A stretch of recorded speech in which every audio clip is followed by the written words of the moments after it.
Adriana, you mentioned before we went kind of in the group text that there's a really good battle between Cordell Flott and Deonte Banks. Who do you think is winning that matchup and why? If you had to choose one, because you said they're both listed number one on the depth chart, so obviously it's like neck and neck. Who do you think? Who would you go with? Who do you think Brian Daboll goes with? I think ultimately it's going to be Tay Banks. I like that they're giving Flott the option, and I think they've been pretty neck and neck. But Tay Banks got an interception today. He did it. He turned his head around, he caught the ball, and he picked off Russell Wilson. Now, of course, there's not a single clip of it because the media wasn't allowed to record at practice. And I had to like double take as I'm reading through these tweets. I'm like, this is the right Banks? We're sure that this is the right Banks. This is the guy. So,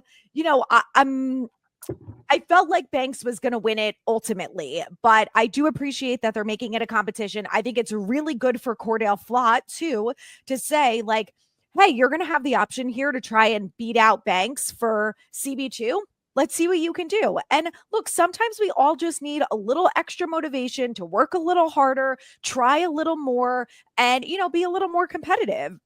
So I still think that Flott is going to end up, Banks is going to be CB2, but I'm really enjoying the competition. I think during preseason, it's going to be really fun to watch. And that's going to be the ultimate test because look, no one can cover Malik Neighbors. I don't have any expectation that's whether it's Banks or Flott that they're going to be able to guard Malik Neighbors. But, during the preseason, I think it's going to be a really good test. When they're eventually in with the starters, are they going to be going against the Garrett Wilsons of the world when they play the Jets or, some of the Bills, like if the Bills end up playing their starters. So I think it's going to be a good competition and fun to watch. But, I think Banks, the only real concern that I have is if he has a bad day or a bad play or whatever, like, is he going to revert back to the Banks that we saw last year? I think as long as stuff like that doesn't happen, he's the clear winner here and he will be the starter throughout the whole season. Anthony, what do you think between those two? Who would you want to play, and who do you think Daboll is going to ultimately pick? Or is it still up for grabs pretty much because we haven't seen the preseason games? Yeah, I think it is still up for grabs. I think it will be decided after the preseason because I think there's a lot of room for error in the preseason, especially considering Banks and Flott. They're not going to be going up against the CeeDee Lambs of the world in the preseason. They will be going up against second stringers for the most part. So if you're getting burned over top, one more so than the other, I think that's a blemish on your resume from the summer, and I think they probably go with the other. But if I had to make a prediction and I guess, I like Deonte Banks. I've always been a massive Deonte Banks fan. He's who I wanted the Giants to draft in 2023. I was over the moon when they landed him. I think that he's got unlimited upside. His athleticism, his body type, his physicality, the things that you can't teach, he possesses. It's the things that you can teach that he hasn't gotten down yet. He's just a work in progress. And I think we're seeing that progress. And I think we're seeing that work being put in as well this summer. So I think ultimately Deonte Banks and the talent that he possesses will shine through. I think he will be the CB2, but I'm not going to rule out Cordell Flott either because Flott is a player who's had a winding path to get to this point and have this opportunity. He was drafted by the Giants out of LSU as an outside cornerback. He played a little bit as a rookie. Then in his second season, they shoved him into the slot inexplicably. He was completely lost in there and didn't know what he was doing. But last year, they moved him back out to the outside, and he played easily the best football of his career so far. And honestly, I think that he has gotten better every single year. He's made progress and improvement. He was just lost when playing in the slot. So I won't rule out Cordell Flott. I think that he's a competitor, and I think that he's developing nicely. But I do think the talent, pure talent of Deonte Banks will ultimately shine through. So I think he'll be the CB2. What's up, everybody? Giants training camp is here. And man, do the Giants look different and exciting this year. That's why I'm excited to go and see the New York Giants in person this year at MetLife Stadium. That's also why I want to give the sponsor of today's video, SeatGeek, a huge shout out. With over 28 million downloads, SeatGeek is the #1 rated ticketing app.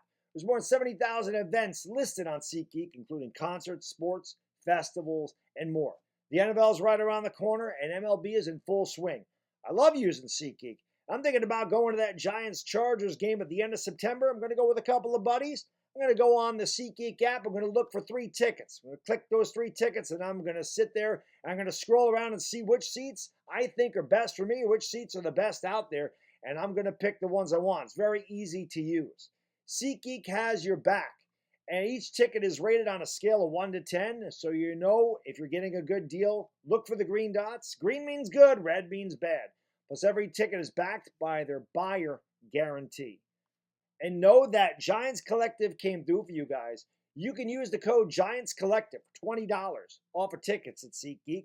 That's $20 off your first purchase using the promo code Giants Collective. Make sure you click the link in the description to download the app and have the code automatically added to your account so you can use it later. Thank you, SeatGeek, for sponsoring the video and the live stream.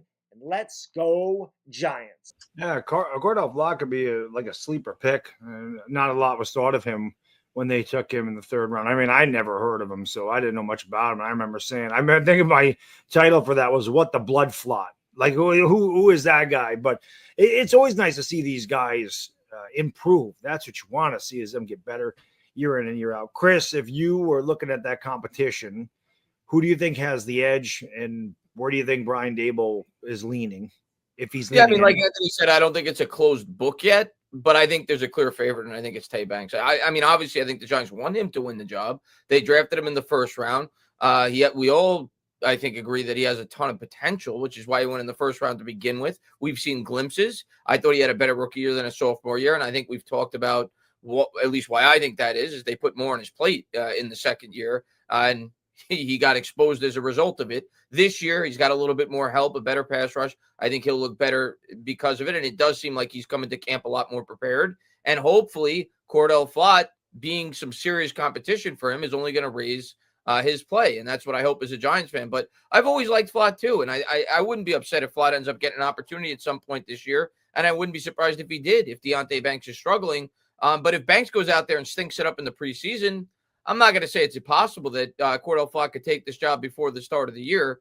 I just don't expect that will happen. I think Tay Banks will look at least decent in the preseason and likely get the nod week one. That's where I'm at right now. I have to agree. I think if unless Cordell Flott really just completely outshines Deonte Banks, I think Banks will get the nod to start the season. Doesn't mean that he will be cornerback 2 the entire year if he struggles. But I think that if they kind of played evenly, I do think that Banks would get the nod because, to Anthony's point, I mean, he's obviously, you can see the athleticism and his body type, and he's a really good cover corner. He's just got bad instincts when it comes to finding the football. So that's why Adriana, even though it's preseason or not pre-even season, I'm sorry, it's training camp, you get excited. Hey, he got a pick because it means he found the football.